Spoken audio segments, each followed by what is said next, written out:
میں نے جب آپ کی دہلیز کو آقا چوما، میں نے جب آپ کی دہلیز کو آقا چوما، میں نے جب آپ کی دہلیز کو آقا چوما، یوں لگا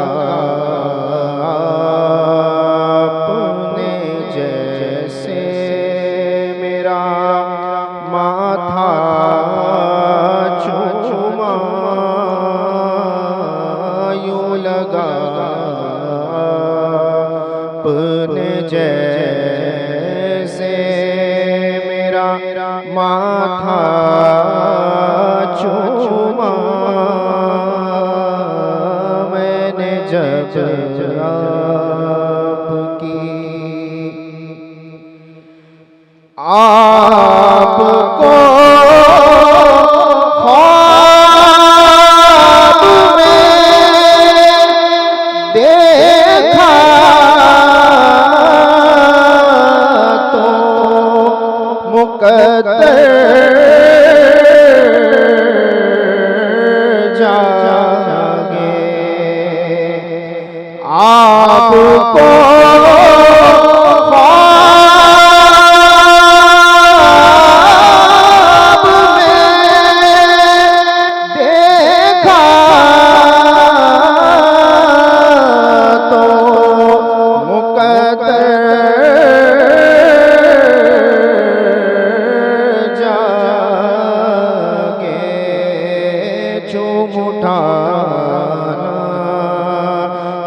پڑی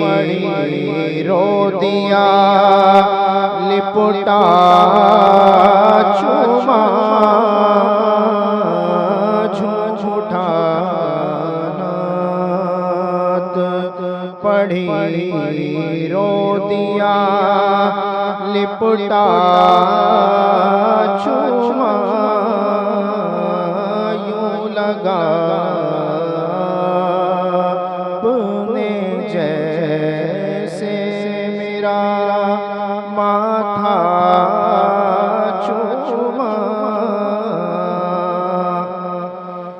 شہد سا دوڑ گیا ہے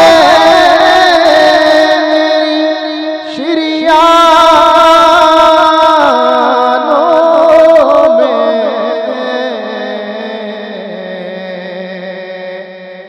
شہد سا دوڑ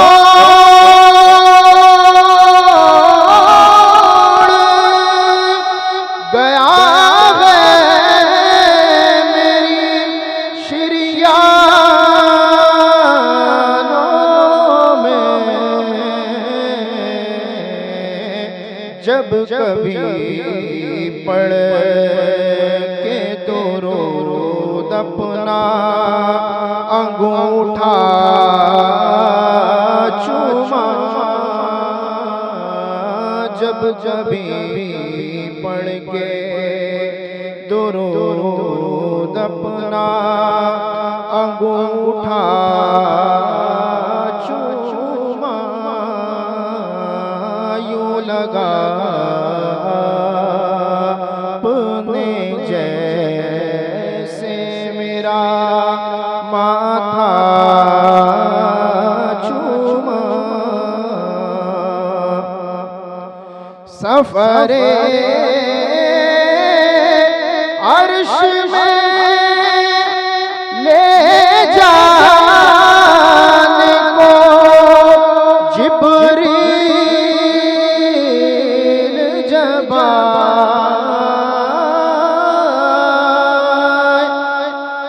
سفر عرش میں لے جانے کو جبریل جب آئے اپنے کافوری لبوں سے تیرا تلوار چوما اپنے کافوری لبوں سے تیرا تلوار چوما یوں لگا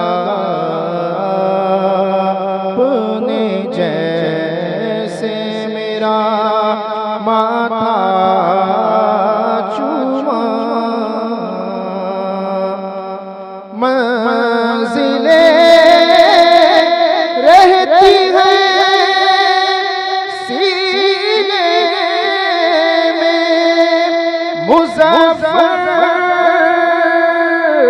میرے منزلیں رہتی ہیں سینے میں مظفر میرے وہ جدھر سے بھی گئے میں نے وہ راستہ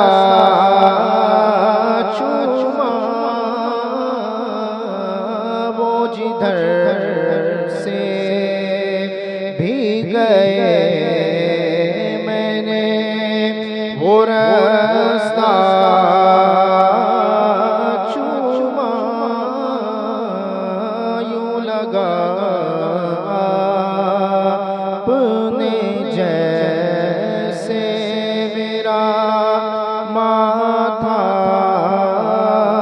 چوما.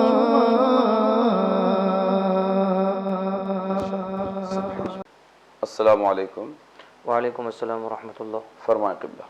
گزشتہ ایپیسوڈ میں جو ہے نوجوانوں کے تعلق سے اپنے کلمات ارشاد فرمائے کہ ان کی اسلام سے دوری اور ان کی جو بگاڑ ہے اس کے حوالے سے آپ نے گفتگو فرمائی. تو آج ہم اسی مضمون کو آگے بڑھاتے ہوئے ایک چیز کا اور سوال کرنا چاہتے ہیں، وہ یہ کہ نوجوانوں کو برباد کرنے اور میں جو ہے جو بے روزگاری کا بھی ایک اہم رول مانا جاتا ہے، جیسے کہ ہمارے نبی صلی اللہ علیہ وسلم نے ارشاد فرمایا کہ اے اللہ ہمیں اس غربت سے دور رکھ جو کہ کفر کی طرف لے جانے والی ہے. تو آپ اس حوالے سے بھی ہمارے جو ہے نوجوانوں کی رہنمائی فرمائیں. بسم اللہ الرحمن الرحیم. اللہ تبارک و تعالی نے اس دنیا کو عالم اسباب بنایا ہے کہ یہاں پر کوئی بھی کام یہ خواہشات کی بنیاد پر نتیجہ خیز نہیں ہو سکتا کہ آپ سوچیں اور ہو جائے یا آپ کہیں اور ہو جائیں، بلکہ اللہ تبارک و تعالی نے اسے سبب اور مسبب کی ترکیب پر اسے ڈیزائن کیا ہے کہ سبب پہلے وجود میں آئے گا تبھی اس کے نتیجے میں کوئی مسبب وجود میں آئے گا. یعنی آپ جو بھی کام کرنا چاہتے ہیں اس کا ایک سبب اور ایک ذریعہ ہونا ضروری ہے. اب اللہ تبارک و تعالی نے جس طرح انسانی جان کے وجود کے لیے سانس کو ایک ذریعہ اور ایک سبب بنایا کہ جب تک یہ چلتی رہے گی بدن میں جان ہے، اور جب یہ رک جائے گی تو بدن میں جان کا سلسلہ یہ ختم ہو جائے گا. یا اس طرح کہہ لیں کہ جس طرح ہماری گاڑیوں میں، موٹر سائیکلوں میں اور اس طرح جو بھی انجن سے چلنے والی چیزیں ہیں تو ان کے مختلف طرح کے فیول یہ مہیا کیے گئے کہ پٹرول ہے، ڈیزل ہے، یا بھاپ ہے، یا اسی طرح گیس ہے، یا اسی طرح کسی اور طریقے کا فیول اور ایندھن اگر موجود ہے تو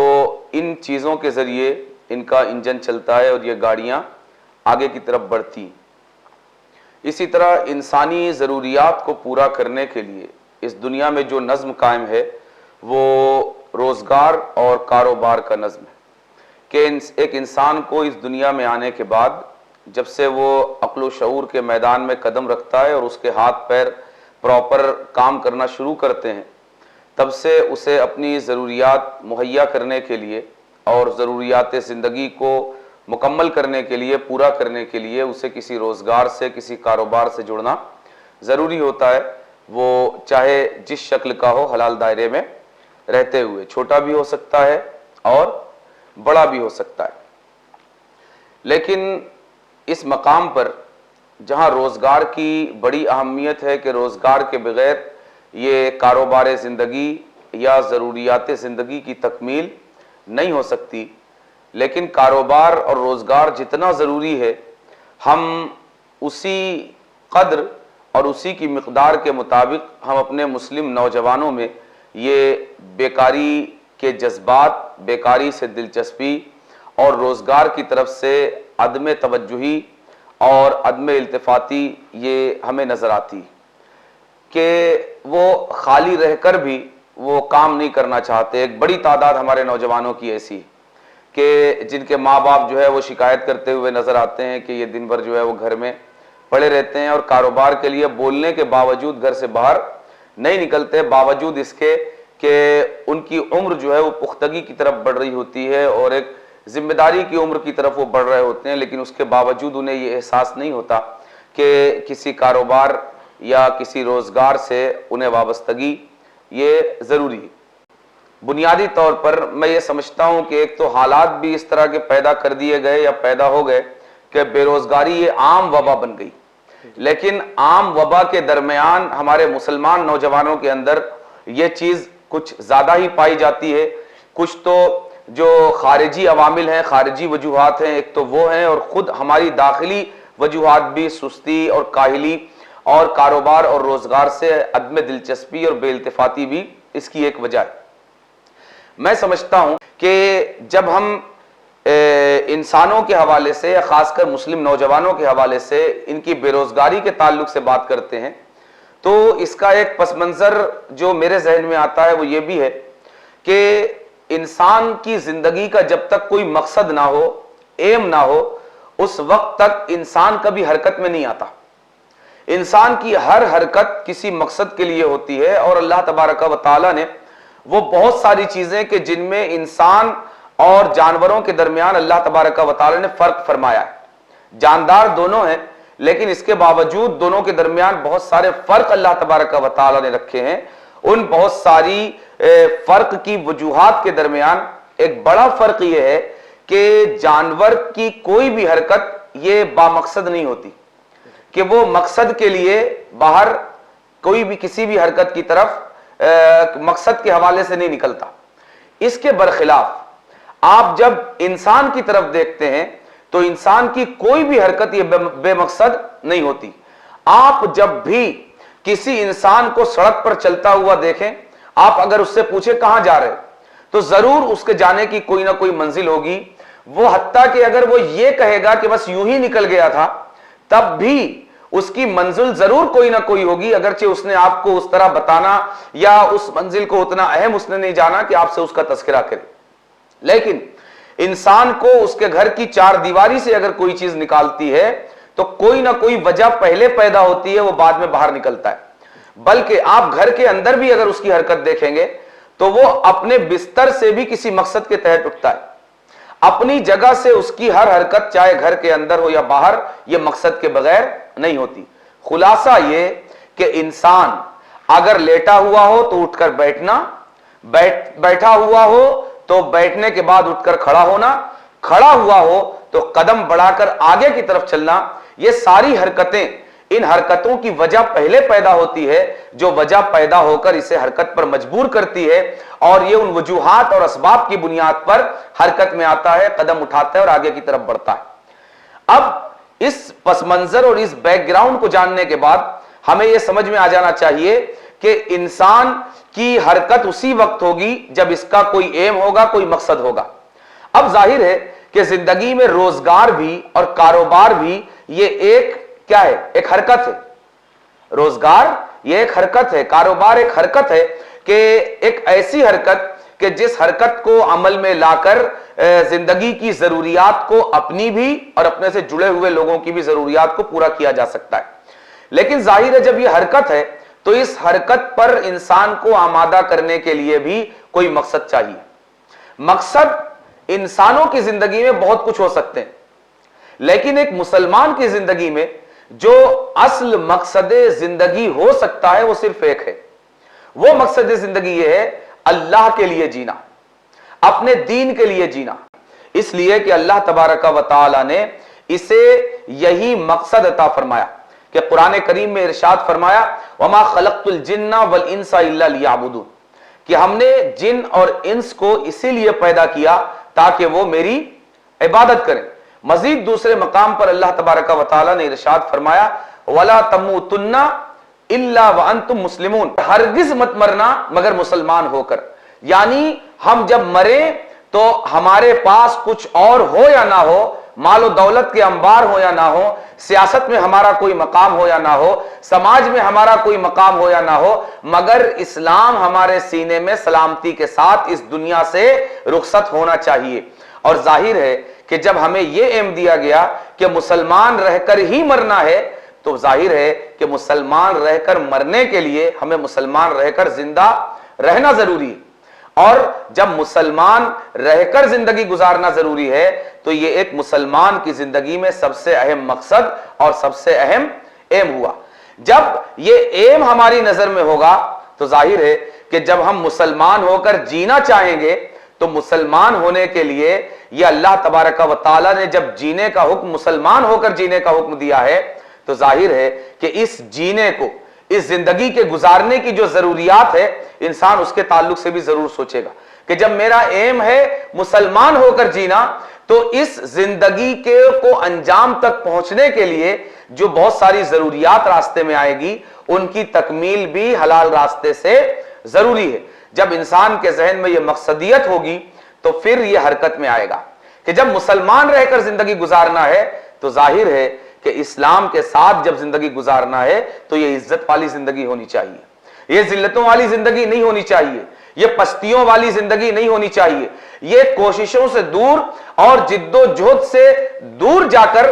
بھیک مانگنے والی زندگی نہیں ہونی چاہیے، اور جاؤ بے جا لوگوں کے سامنے ہاتھ پھیلانے والی زندگی نہیں ہونا چاہیے. جب اسلام کی عزت کا احساس ہوگا، اس مقصدیت کا احساس ہوگا تو ایک انسان کے اندر اس کا جو کاروباری انجن ہے وہ اسٹارٹ ہوگا، اور جب وہ حرکت میں آئے گا تو اور وہ ایک عزت والی زندگی گزارنے کی کوشش کرے گا تو ظاہر ہے کہ پھر کاروبار زندگی کے راستے میں اپنی کوشش لگائے گا.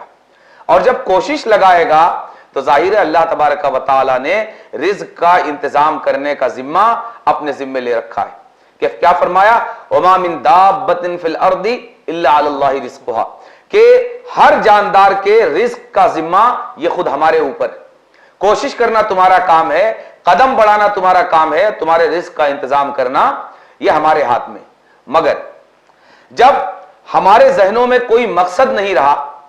اور تو میں نے عرض کیا کہ جب مقصد نہیں ہوگا تو انسان بے مقصد کبھی بھی حرکت میں نہیں آتا. اس لیے جب بھی ہم مسلمان نوجوانوں کے حوالے سے بے روزگاری کی گفتگو کرنے بیٹھتے ہیں یا بیکاری کے حوالے سے گفتگو کرنے بیٹھتے ہیں تو ہمیں اس اہم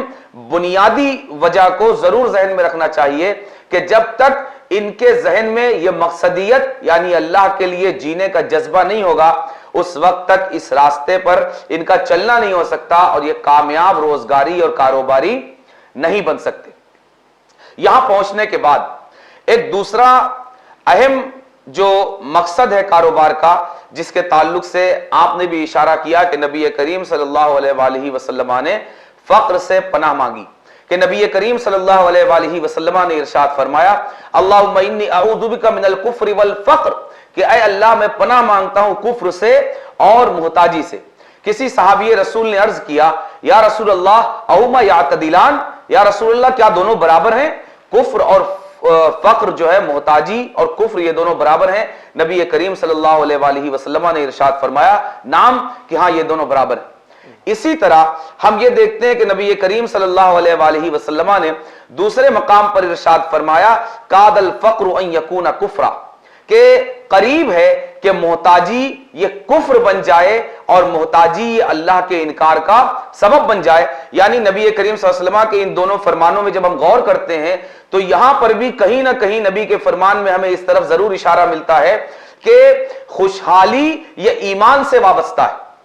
خوشحالی اسلام سے وابستہ ہے, اور محتاجی یہ کفر سے وابستہ ہے. کہ اگر محتاجی ہوگی, فقر ہوگا, تو کہیں نہ کہیں اس کا انجام کفر ہوگا, اور اگر خوشحالی ہوگی تو وہ کہیں نہ کہیں ایمان اور اسلام اور خدائے وحدہ لا شریک کے ساتھ جو ہے تعلق پیدا کرے گی اور اس سے وابستہ کرے گی. مزید اس مقام پر میں ایک بڑی اہم سنگینی اور اس کے بڑے خطرناک نتیجے کی طرف اشارہ کرنا چاہتا ہوں اپنے مسلم نوجوانوں کو, کہ نبی کریم صلی اللہ علیہ وآلہ وسلم کی احادیث مبارکہ کے وحی الہی ہونے کا ایک جلوہ آپ یہاں بھی دیکھیے کہ نبی کریم صلی اللہ علیہ وآلہ وسلم نے 1500 سال پہلے ارشاد فرمایا کاد الفقر وان یکون کفرا, کہ قریب ہے کہ محتاجی, بے روزگاری, بیکاری اور فقر یہ تمہارے قدموں کو کفر کی طرف اٹھانے پر تمہیں مجبور کرے.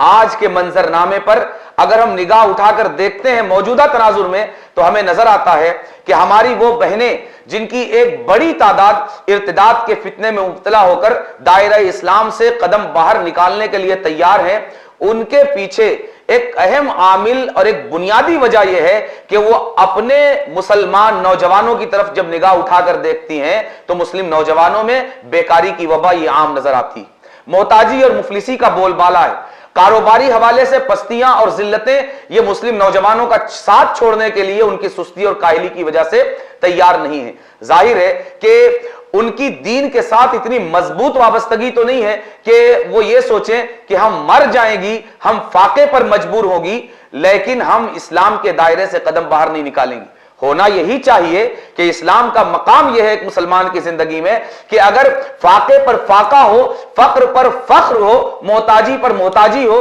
لیکن اس کے باوجود اسلام یہ اجازت نہیں دیتا, اور ایک مسلمان کا اس کے رب کے ساتھ, اس کے ایمان اور اسلام کے ساتھ جو مضبوط رشتہ ہے وہ اس بات کی اجازت نہیں دیتا کہ فاقوں کی وجہ سے, تنگ دستی کی وجہ سے, پست حالی, فقر اور محتاجی کی وجہ سے اسلام کا دامن چھوڑ دیا جائے اور کسی اور طرف نکل لیا جائے. مگر ان کی کم علمی اور اسلام کی بنیادی تعلیمات سے ناواقفی کی وجہ سے انہوں نے اس چیز کو یہ وجہ بنا لیا اپنی زندگی میں کہ چونکہ مسلم نوجوانوں کے ساتھ اگر وہ وابستہ ہوں گی اور ان کی شادیاں ہوں گی تو ان کو زندگی کی خوشحالیاں یہ میسر نہیں آ سکے گی, فراخیاں میسر نہیں آ سکے گی, اس لیے کہ مسلم نوجوانوں کا رجحان یہ بے روزگاری اور بیکاری کی طرف بہت زیادہ بڑھ چکا ہے. اس لیے انہوں نے آخرت سے آنکھیں بند کر کے دنیاوی زندگی کی خوشحالی کو اپنا آخری مقصد بنا کر انہوں نے یہ وجہ جواز تلاش کر لیا اور یہ وجہ بنا لی کہ ہم اس چیز کو وجہ بنا کر اسلام کے دائرے سے قدم باہر نکال سکتے ہیں.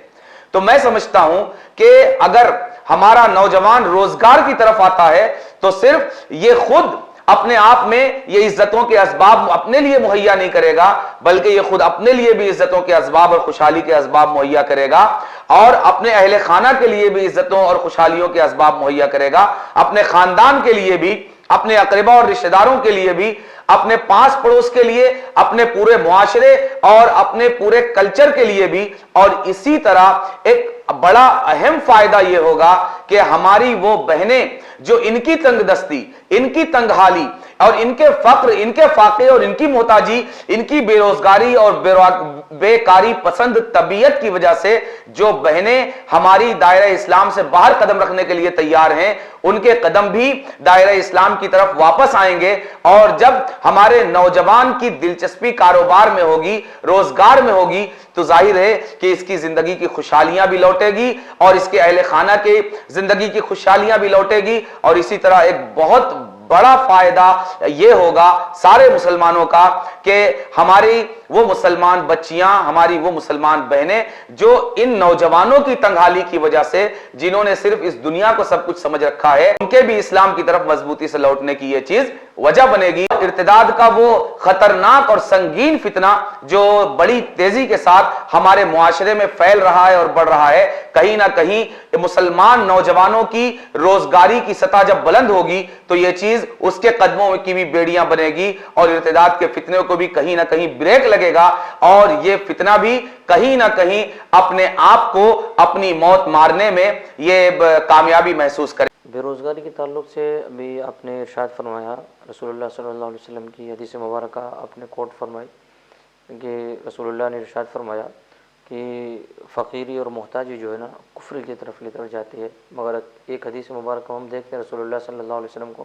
آپ ارشاد فرماتے الفقر فخری، کہ فقیری جو ہے میرا جو ہے فخر ہے۔ تو ان دونوں میں کیا مناسبت ہے؟ جی بڑا اچھا اور بڑا خوبصورت سوال کیا آپ نے۔ نبی کریم صلی اللہ علیہ وآلہ وسلم کی دو طرح کی حدیثیں ہمارے سامنے آ گئی۔ ایک حدیث تو وہ جسے میں نے کوڈ کیا کہ قاد الفقر ان یکون کفرا، اور دوسری حدیث وہ جس کا حوالہ آپ نے ارشاد فرمایا کہ الفقر فخری۔ تو بظاہر دونوں اپنے معنی کے اعتبار سے دونوں میں تضاد نظر آ رہا ہے، ایسا ہی ہے؟ جی تو میں نے جو حدیث کوڈ کی کہ قاد الفقر ان یکون کفرا، کہ محتاجی یہ قریب ہے کہ کفر کا سبب بن جائے، کفر کی طرف نہ لے جائے، تو اصل میں وہاں جس فقر اور جس محتاجی کا ذکر ہے وہ دنیا کی محتاجی کا ذکر ہے، اور دنیا کی طرف احتیاج کا ذکر ہے کہ دنیا کی محتاجی یہ کفر کا ذریعہ اور کفر کا سبب بن سکتی۔ اور یہاں آپ نے جس حدیث کا حوالہ دیا کہ نبی کریم صلی اللہ علیہ وسلم نے ارشاد فرمایا کہ الفقر فخری، یہاں پر جس محتاجی کا ذکر ہے وہ اللہ کی طرف محتاجی کا ذکر ہے کہ اللہ کی طرف میرا محتاج ہونا یہ میرا فخر ہے۔ کہ نبی کریم صلی اللہ علیہ وآلہ وسلم کے اس فرمان کی تائید میں حضرت سیدنا موسیٰ علیہ نبینا علیہ السلام کا یہ فرمان ہمیں قرآن کریم میں ملتا ہے کہ ربی انی لما انزلت الی من خیر فقیر، کہ مولا تیری طرف سے اترنے والی برکات، خیرات اور رحمات کا میں محتاج ہوں اور فقیر ہوں۔ تو بندہ ہمیشہ اپنے رب کا محتاج ہے اور رب کی محتاجی مانگتا ہے، اور اسی محتاجی کے حوالے سے نبی نے فرمایا کہ یہ میرا فخر ہے اور وجہ فخر ہے، اور دنیا کی جو محتاجی ہے یہ وجہ ذلت ہے، وجہ فخر نہیں ہے۔ اسی لیے نبی کریم صلی اللہ علیہ وآلہ وسلم نے اس کے بارے میں ارشاد فرمایا کہ الفقر فخری، کہ رب کی طرف میرا محتاج ہونا یہ میرا فخر ہے، اور فرمایا قاد الفقر ان یکون کفرا، کہ دنیا کی محتاجی یہ کفر تک لے جا سکتی ہے۔ اور موجودہ حالات میں نے جس کا حوالہ بھی دیا اور اشارہ بھی کیا اس کی طرف کہ موجودہ منظرنامے کو جب ہم دیکھتے ہیں تو اس حدیث پاک کی معجزہ بیانی یہ ہمیں بڑی آسانی کے ساتھ واضح ہو کر نظر آتی ہے کہ کس طرح نبی کریم صلی اللہ علیہ وآلہ وسلم کے پیش نظر اللہ تبارک و تعالیٰ نے آنے والے زمانوں کو رکھ دیا تھا کہ نبی 1400 سال پہلے ارشاد فرما رہے ہیں کہ محتاجی،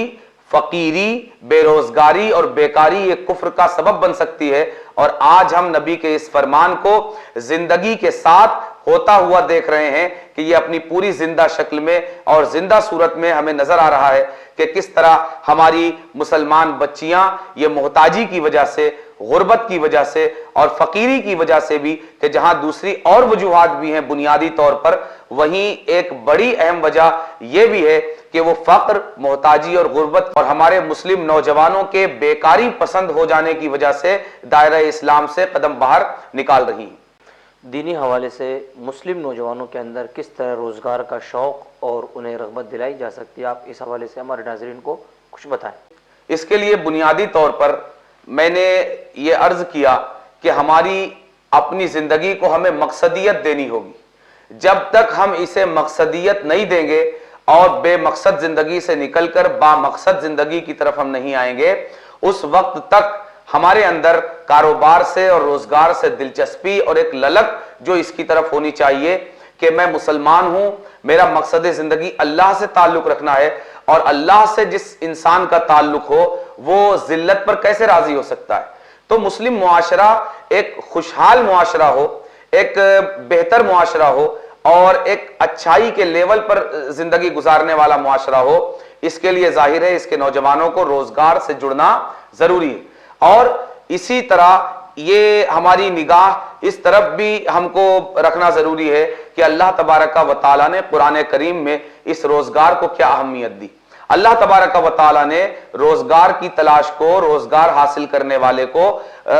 روزگار کو اور روزگار حاصل کرنے کو اپنی خاص عبادت، سب سے اہم عبادت یعنی نماز، اور اس میں بھی نماز جمعہ کے ساتھ جوڑ دیا اور کنیکٹ کر دیا، اس طرح کہ اللہ تبارک و تعالیٰ قرآن کریم میں ارشاد فرماتا ہے فَإِذَا قُضِيَتِ الصَّلَاةُ فَانتَشِرُوا فِي الْأَرْضِ وَابْتَغُوا مِن فَضْلِ اللَّهِ، کہ جب جمعہ کی نماز ختم ہو جائے تو زمین میں پھیل جاؤ اور اللہ کا فضل تلاش کرو، کہ یہاں اللہ تبارک و تعالیٰ نے روزی کی تلاش کو